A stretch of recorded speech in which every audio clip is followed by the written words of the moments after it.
7374 के सभी दर्शकों को गौरव मलिक का नमस्कार। आज हमारे साथ 1985 बैच के आईएएस अधिकारी प्रशांता महापात्रा जी हैं। वो हरियाणा कैडर में उन्होंने 33-34 साल सेवाएं दी। 2018 में रिटायर हुए। नमस्कार सर। नमस्कार। सर, आपकी 33-34 साल की जो आईएएस की सेवा रही हरियाणा में, उसमें कौन सी आपकी पोस्टिंग्स रही, कौन से प्रोजेक्ट्स रहे जो सबसे ज्यादा आप मानते हैं हरियाणा के लिए इम्पैक्टफुल रहे रिजल्ट देने में? मैं समझता हूँ कि मेरे कैरियर में मैं जब एडिशनल चीफ सेक्रेटरी हेल्थ रहा, वो पीरियड, और उसके बाद में रहा एडिशनल चीफ सेक्रेटरी महिला बाल विकास विभाग का, ये दो टेन्योर बड़ा मेरे लिए बड़ा सेटिस्फाइंग रहा। हेल्थ इसीलिए है कि हरियाणा में हम बहुत कुछ कहते हैं, देशम में देश हरियाणा जय हिंद जित दूध दही का खाना, बट अगर नेशनल फैमिली हेल्थ सर्वे का रिपोर्ट देखेंगे, इशूज है चाइल्ड हेल्थ के बारे में, चाइल्ड न्यूट्रिशन के बारे में, स्टंटिंग अनवेस्टिंग के बारे में, महिलाओं का हेल्थ इश्यूज के बारे में। तो जब हम हेल्थ डिपार्टमेंट रहे, दो चीज़ की है जो मेजर अचीवमेंट। एक, जो जितने भी हमारा गवर्नमेंट हॉस्पिटल पीएचसी थे, हमने सुनिश्चित किए दवाइयाँ मुफ्त में मिलेगी। जितना दवाइयाँ प्रिस्क्रिप्शन लिखा जाता है। ये कब की बात है सर? ये 2016 के आसपास तो होगा। उससे पहले क्या मुफ्त में नहीं मिलती थी? नहीं, मुफ्त में दवाई मिलने का प्रावधान था, ऐसा नहीं कि प्रावधान नहीं था। बजट में पैसा भी था, सरकार पैसा देती थी, लेकिन सरकार का सिस्टम ऐसे होता है कि दवाई खरीदना है, सुनिश्चित करना है कि ये हर हॉस्पिटल में पीएस में मिले, सही मात्रा में रहे, ज़्यादा मात्रा भी ना हो ताकि एक्सपायर भी ना हो। वो हमारा मापदंड क्या था, हमें कैसे पता चले भाई फ्री मेडिसिन मिला। तो हम तो पूरा प्रोग्राम बनाते हैं तो ये देखना है ना। तो ये मापदंड था। अगर हम सरकारी अस्पताल में निःशुल्क मेडिसिन देते हैं तो सरकारी हॉस्पिटल का सामने मेडिसिन सब तो मिलना नहीं चाहिए, क्योंकि उस आदमी का तो धंधा बंद ही हो गया ना। करेक्ट। तो एक मापदंड था कि कितने मेडिकल दुकान सरकारी हॉस्पिटल का आधा किलोमीटर का आसपास में चल रहे हैं। दूसरा चीज जो हेल्थ डिपार्टमेंट में हुआ मेरे समय में, वो सबसे बड़ी काम हुई थी और जिसके लिए एक संतोष हमेशा जिंदगी भर में रहेगा। Sex ratio at birth in Haryana was minimum in India, मतलब among the bigger states. I think Punjab शायद थोड़ा सा आगे पीछे होगा, बट हम एक नीचे थे। उस पीरियड में बेटी बचाओ बेटी पढ़ाओ शुरू हुआ, और बेटी बचाओ बेटी पढ़ाओ में ये जो स्कीम में हेल्थ डिपार्टमेंट एक ठान लिया कि पीसीपीएनडीटी एक्ट को हम लागू करेंगे, और हमने पीसीपीएनडीटी एक्ट को लागू किया। Sex ratio at birth 100 point बढ़ गया, अब वो 936 तक पहुंच गया। पुलिस का सहयोग भी पुलिस तो चाहिए, देखो मैं उस हेल्थ सेक्रेटरी बनने का पहले होम सेक्रेटरी रहा हूँ, तो पुलिस में चांद पंचायत था, उस उनका विभाग में भी सचिव रहा हूँ, सपोर्ट मिली है। ये तो सरकारी वाली बात हो गई। बट आपको एक प्रेग्नेंट वुमेन चाहिए जिसको बेड के रूप में आप यूज करोगे ना, वो जाकर कहेगा जनाब मैं तो सेक्स डिटर्मिनेशन आई है, मेरा टेस्ट करूंगा। और ये लोग इतने चालाक थे कि मोबाइल वैन में भी पोर्टेबल मशीन लेकर टेस्ट करते थे। कई बार शाम का टाइम में करते थे, कई बार रात को करते थे, कई बार पेशेंट को लेकर किसी खेतों का बीच में चले जाते थे, किलोमीटर। तो you need a women who is pregnant और 2-3 महीना प्रेग्नेंट, तो she is taking a risk. Mission 73-74 में चूंकि हमारा फोकस गांव की और शहर की सरकारें हैं, तो उसमें आपकी यूएलबी में, अर्बन लोकल बॉडी में या पंचायत में आपकी कोई पोस्टिंग रही इस 33 साल में? नो, मेरे posting as additional deputy commissioner जब मैं था, उस टाइम में हमें रूरल डेवलपमेंट का काम काफ़ी देखना होता है। राइट। वो लंबी एक्सपीरियंस रहा है। राइट। प्राइमरीली हमारा काम होता है कि रूरल इंफ्रास्ट्रक्चर कैसे बनाया जाए, डिसेंट्रलाइज प्लान कैसे बनाया जाए, गलियां नालियाँ कैसे बनाया जाए, गांव में जो लोग गरीब लोग होते हैं उनको हम कैसे वेज एम्प्लॉयमेंट दे, किसको हम एसेट दे दे, जैसे बैंक लोन दे कर उनको मान लो एक झोटा बुग्गी दे दिया, वो ट्रांसपोर्ट का काम कर लिया। कि इसको दुकान करने के लिए फाइनेंस किया, छोटा कमर्शियल काम कर लिया। मान लो कोई विडोड पर्सन है कि उसको हमने 2 भैंस दे दी, तो सब्सिडी के साथ, ताकि गरीब रेखा से वो ऊपर आए। तो ऑन एन एवरेज हम एक ब्लॉक में 500 बीपीएल फैमिली को पर ईयर ऐसे फाइनेंस करते थे। ट्रेमेंडस जॉब। अर्बन एरिया में भी similar thing, urban sanitation, urban rural development, district industrial centre का साथ फाइनेंसिंग। तो ये काफ़ी एक्सपीरियंस रही है। और हर आईएएस अफसर इंक्लूडिंग मी इनिशियल पोस्टिंग में एसडीएम बनता है, डीसी बनता है, एडीसी बनता है। डीसी एडीसी का काम ही यही होता है कि रूरल डेवलपमेंट कैसे किया जाए, अर्बन डेवलपमेंट कैसे किया जाए, सरकार का जितने प्रोग्राम से जन कल्याणकारी प्रोग्राम, इसके फायदा लोगों तो कैसे पहुंचे, यही देखना होता है। जब आप अलग अलग जिलों में डीसी रहे सर, तो उस दौरान जो चुने हुए जनप्रतिनिधि हैं, जैसे एमएलए है या जिला परिषद के जिला पार्षद हैं या सरपंच हैं, ब्लॉक समिति के सदस्य हैं, तो क्या वो लोग आपके पास आते थे तो उनका किस प्रकार का इंटरेक्शन होता था आपसे? देखिए, रिलेशनशिप बहुत अच्छा रही है, वेरी सेटिस्फाइंग एक्सपीरियंस। देखो, हमें सबको पता है democracy is the best form of the government in spite of whatever limitations the democracy आज। इससे better form of government is not known. So हम लोग सारे डेमोक्रेसी पर प्रतिबद्ध हैं। तो डेमोक्रेसी कैसे चलता है? लोगों का चुनी हुई प्रतिनिधि का माध्यम में। लोगों का जो विल है उसको ही उनका प्रतिनिधि रिफ्लेक्ट करते हैं। और हम जो सरकारी कर्मचारी है, हम एक किस्म का एक्सपर्ट है। हमको पब्लिक एडमिनिस्ट्रेशन, पब्लिक पॉलिसी, ये सब चीज़ पढ़े, हमें पढ़ा गया है, ट्रेनिंग दिया है। तो एक्सपर्टाइज एंड लोगों का जो अपेक्षाएं है, लोगों का वॉइस है, ये मिलकर का प्रशासन चलती है। तो इंटरेक्शंस तो होती थी। ऊपर से शुरू करें, आप अगर डिप्टी कमिश्नर हो और सरकार का नुमाइंदा हो आप जिला में, आपको तो डे टू डे बेसिस में मुख्यमंत्री जी के साथ संपर्क रखना पड़ेगा।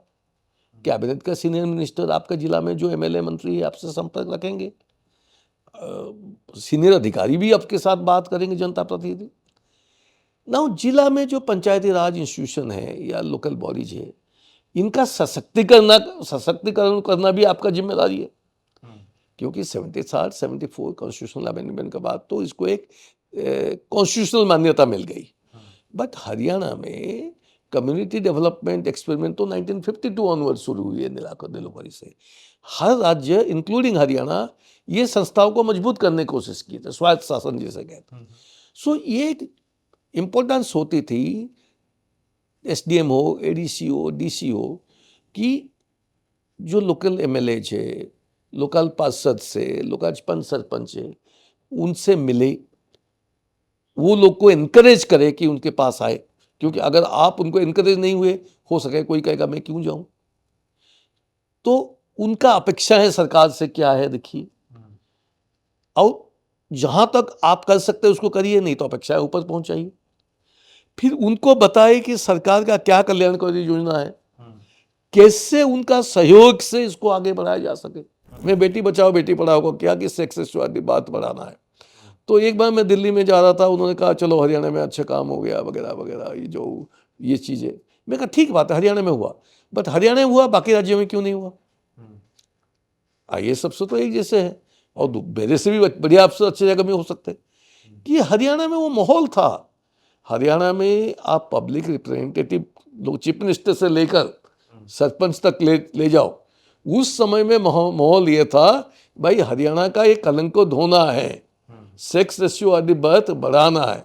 हमने जो पीसीपीएनडीटी एक्ट को लगा कर हार्ड मेजर लेते थे, सॉफ्ट मेजर महिला बाल विकास विभाग करता था।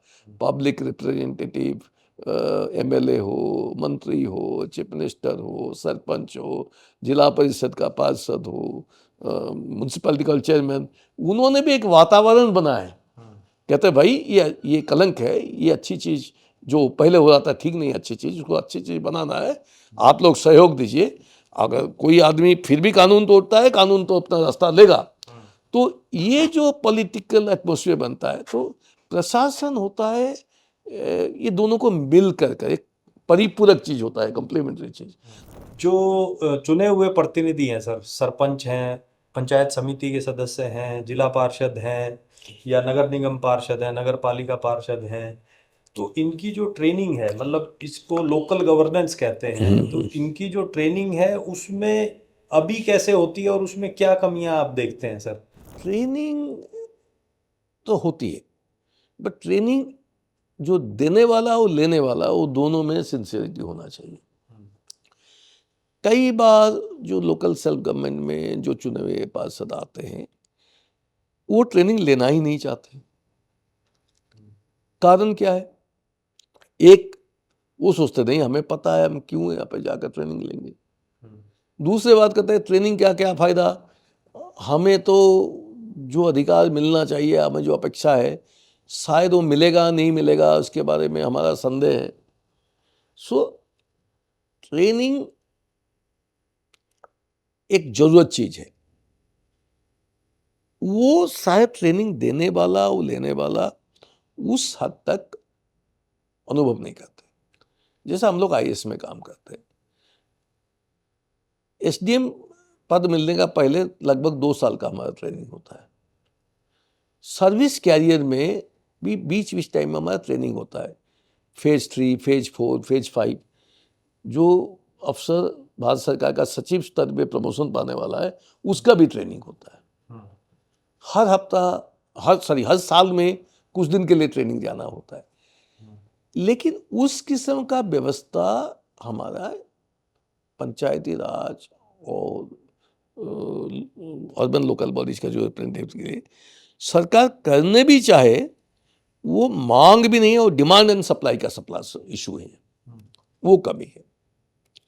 तो पहली बात तो हमें ये बोलना पड़ेगा, एक सिस्टम करना, भाई कोई भी आदमी अगर फर्स्ट टाइम पार्षद बनकर आया है, एक कंपलसरी होना चाहिए भाई इसको ये ट्रेनिंग लेना ही पड़ेगा। जैसे भारत में कोई नए एमपी बनते हैं, उनको ब्यूरो पार्लियामेंट्री स्टडीज में ट्रेनिंग लेना होता है, मतलब उनको प्रोत्साहित किया जाता है। यहाँ प्रोत्साहित किया जाता है, आते हैं नहीं आते हैं, कितना इफेक्टिव है, कितना उत्साहित है, ये इशू होती है। सो ट्रेनिंग बहुत जरूरी बात है कि उनको ये तो पता होना चाहिए उनका अधिकार और दायित्व क्या है। अगर पहले वो जो अपेक्षा करते हैं वो नहीं हुआ है, उसका मतलब ये नहीं कि वो अधिकार उनको दिया नहीं गया है। देखिए, आदमी एक काम कर पाएगा जब उसको बताया जाता है।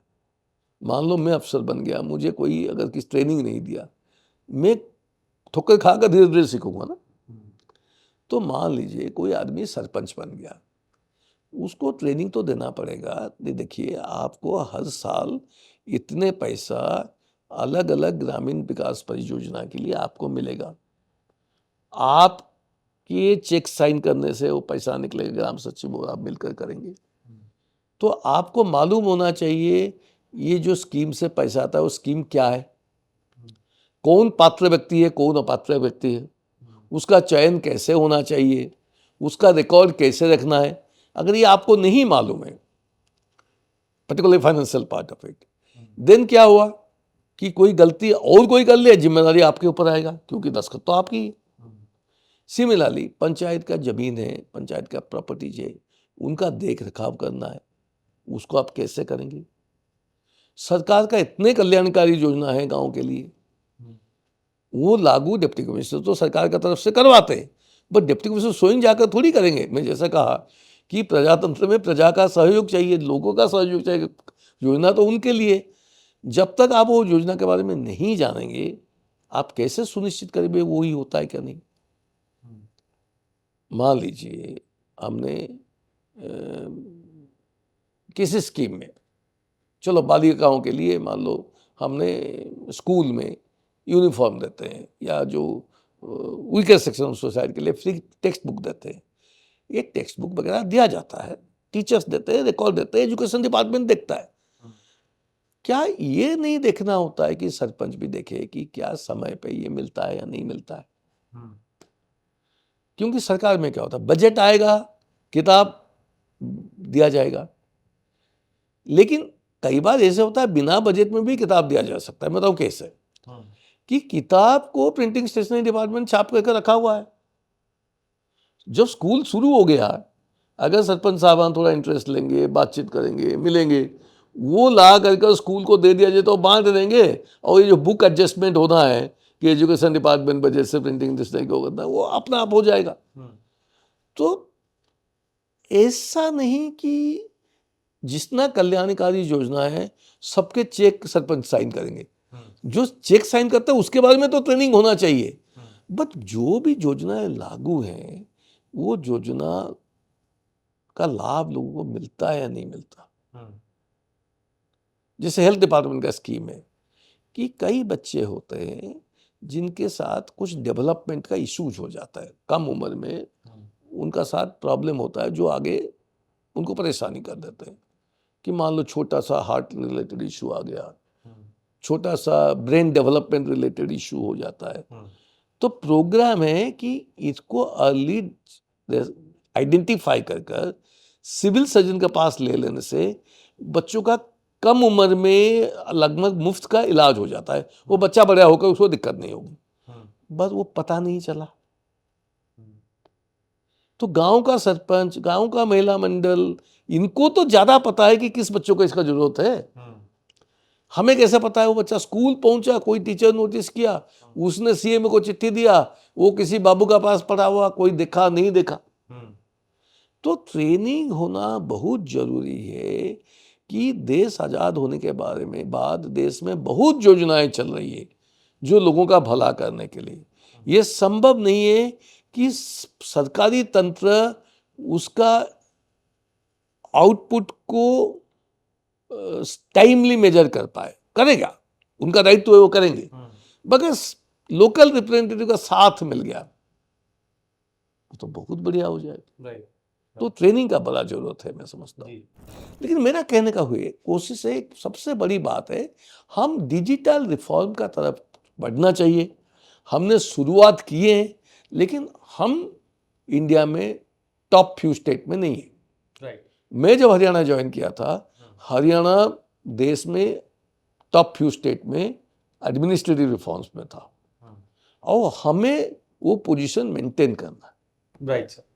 तो इसमें रिफॉर्म की बात चली है तो उसी में बात करूंगा सर 73rd और 74th अमेंडमेंट की। तो उसमें दर्शकों को सिंपल भाषा में मैं समझाने का प्रयास करिएगा सर। जैसे बहुत जगह सुनते हैं कि भाई जो रियल पावर है वो अधिकारी के पास है। जैसे नगर निगम में जो म्युनिसिपल कमिश्नर है तो मेयर के पास पावर नहीं है। और अगर हम पंचायतों की तरफ चलते हैं तो जो पंचायत अधिकारी होता है जिला स्तर पे उसके हाथ में पावर है, और सरपंचों के पास, जिला पार्षदों के पास, वो मतलब एक किस्म से उसके जूनियर अप्रूविंग अथॉरिटी जो है वो अधिकारी है, और उसके हाथ में फंड्स को खर्च करने की पावर नहीं है, उसको हर चीज़ का अप्रूवल लेना पड़ता है। तो सर वो थोड़ा सा समझाइए, और क्या रियल पावर होनी चाहिए इलेक्टेड रिप्रेजेंटेटिव के पास? देखिए, मैं 2-3 चीज बोलूंगा।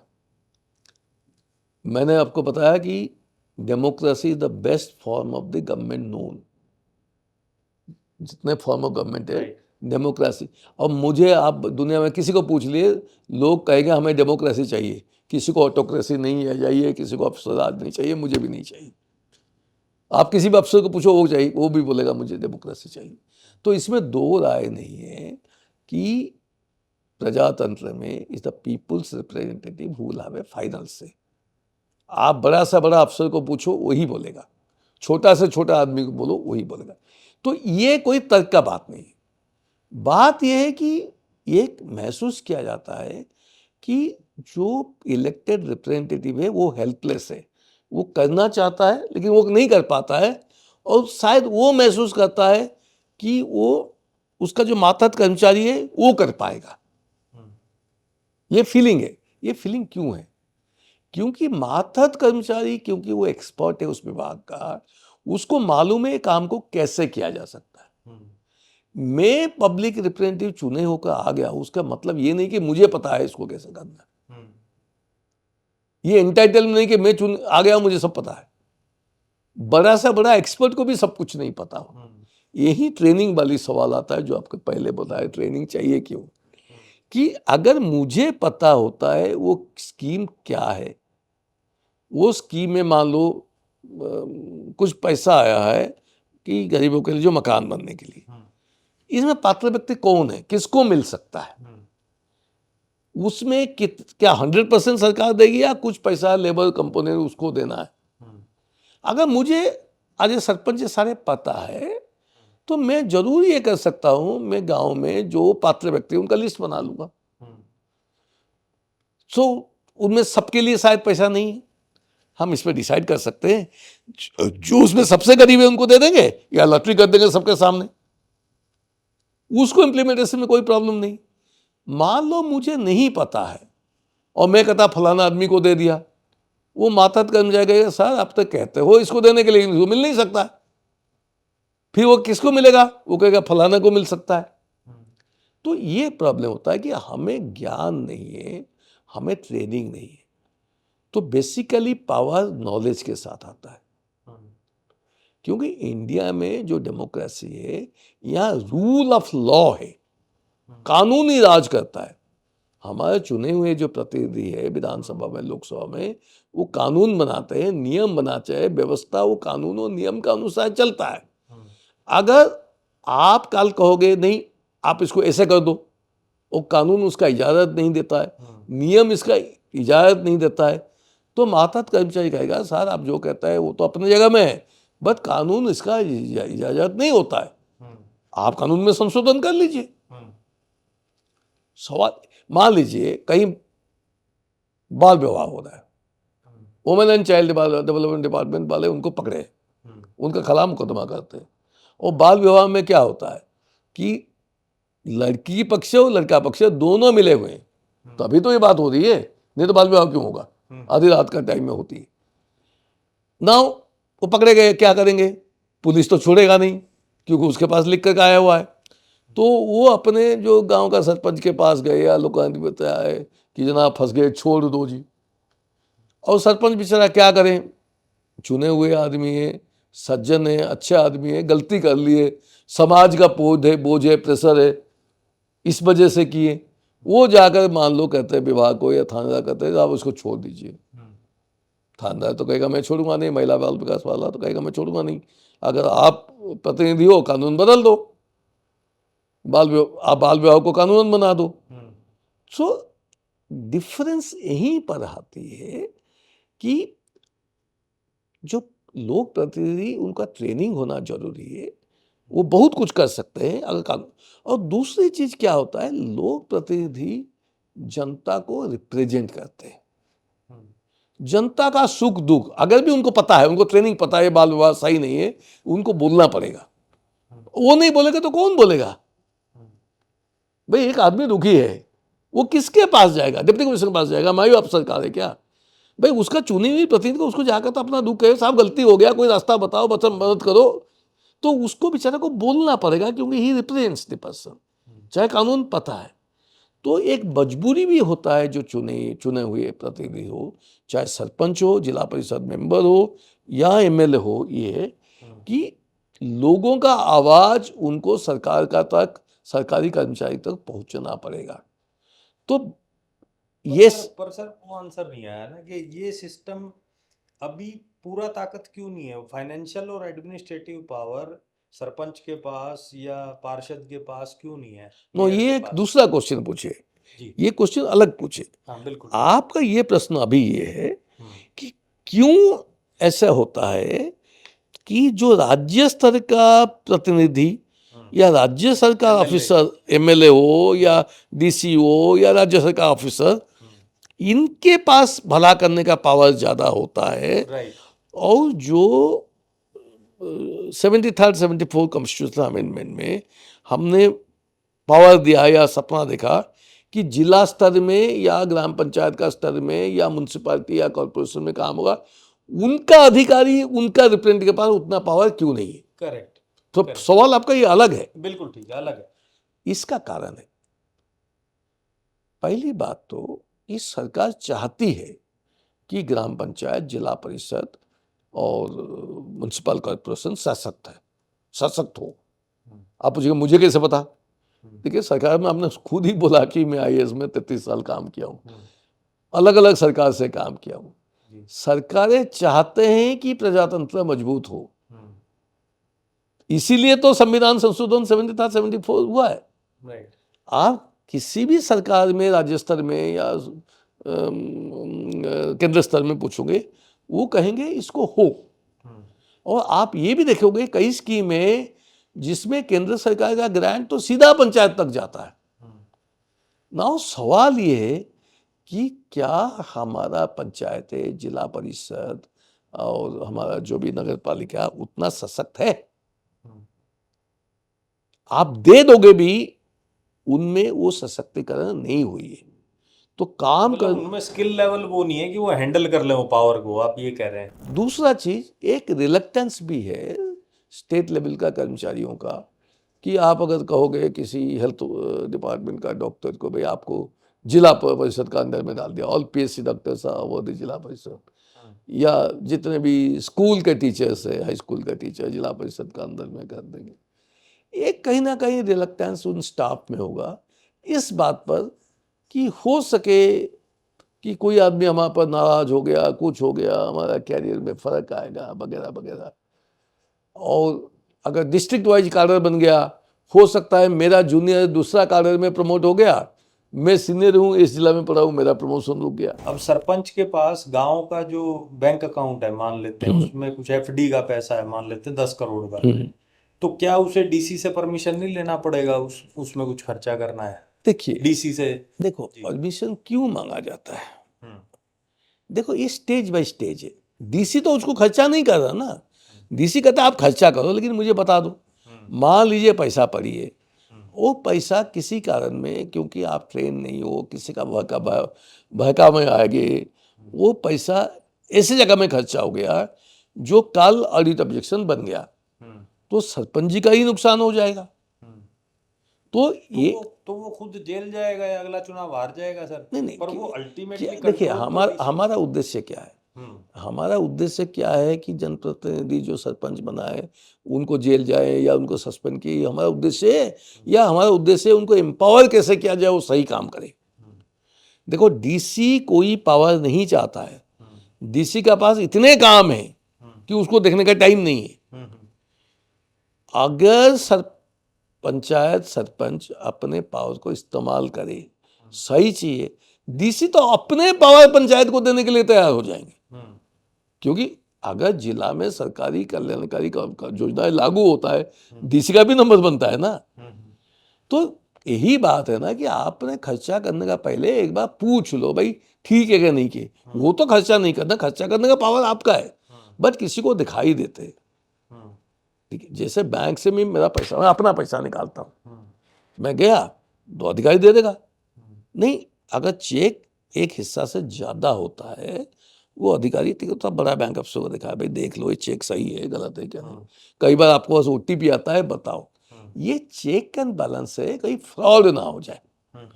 कहीं सरपंच साहब को पता ही नहीं है और उनको नीचे एक बाद में गलत बता कर कोई तो गलत नहीं करवा रहे हैं। जैसे पंचायत का जमीन है, पंचायत का जमीन पंचायत बेच दे, क्यों बुलाता है डीसी को परमिशन लोगे? कि कोई एक चेक एंड बैलेंसेस काम होता है और ये काम एक ना एक दिन हट भी जाएगा। सरकार चाहती है कि हमारा ग्रास रूट डेमोक्रेसी सशक्त हो। अगर थ्योरेटिकली चाहती है नहीं, ना, थ्योरेटिकली नहीं थ्योरी नहीं, प्रॉब्लम जो हरियाणा में है दूसरी चीज है। हरियाणा में हिस्टोरिकली, इसमें हिस्टोरिकल फैक्टर बहुत काम करता है। आप यूरोप का एग्जांपल दे दिए, हिस्टोरिकल फैक्टर बहुत। हमारा एनजीओ एज ए इंस्टीट्यूशन बहुत कम रहे। हमें एक एजेंसी चाहिए जो सशक्तिकरण फेज में, जो ग्रास रूट डेमोक्रेसी में जो लोग हैं उनके और स्टेट गवर्नमेंट के बीच में एक ब्रिज का काम करे। जी। ये अगर हो जाता है, चीज हमारा बड़ा त्वरान्वित हो जाएगा। जी। त्वरान्वित हो जाएगा। जी। अगर ये नहीं होता है, ये चीज टाइम लेगा। जी। देखो, सरकार वोटर कार्ड बनाता है, सरकार भी चिंतित है, भाई सही आदमी वोटर लिस्ट में आना चाहिए, गलत आदमी नहीं चाहिए। क्या राज्य सरकार हर आदमी को पता है भाई कौन नागरिक है, कौन पैदा है, कौन नहीं पैदा है? कौन पैदा है नहीं हुआ है तो सरपंच को ज्यादा पता है, गांव वालों को ज्यादा पता है। अगर लोकल रिप्रेजेंटेटिव सही उसको बनाता है और बिना परेशानी कर कर तस्दीक कर कर कागज समझ ली लोग को देता है, मदद करता है, बीएलओ को, बहुत आगे बढ़ेगा। तो ऐसा नहीं कि सरकार ने कोई पावर डेलीगेट किया, पावर तो वही होता है जिसको इस्तेमाल किया जाता है। आप आकर सरकार को कहो जी जनाब हम अब किस में मदद करना चाहते हैं। सो एक जरूरी है कि हरियाणा, देखो आप कहोगे लोक प्रतिनिधि क्यों नहीं करते ग्रास रूट डेमोक्रेसी, उनका एक दो बैड एक्सपीरियंस हो गया है, जिसका एक दो बार चुनाव जीता, बैड एक्सपीरियंस है और चुपचाप बैठ जाता है। तो एक दो बैड एक्सपीरियंस सारी चीज को साबित नहीं करता। We need a strong NGO base जो हमारा लोकल बॉडीज लेवल में जो भी जनप्रतिनिधि है उनके साथ काम करे, उनको एम्पावर करे। उस लेवल में जो हमारा सरकारी कर्मचारी है उनके साथ भी बैठे और उनको कहे भाई ये आपको मदद करने वाले हैं, ये आपको परेशान करने नहीं आए।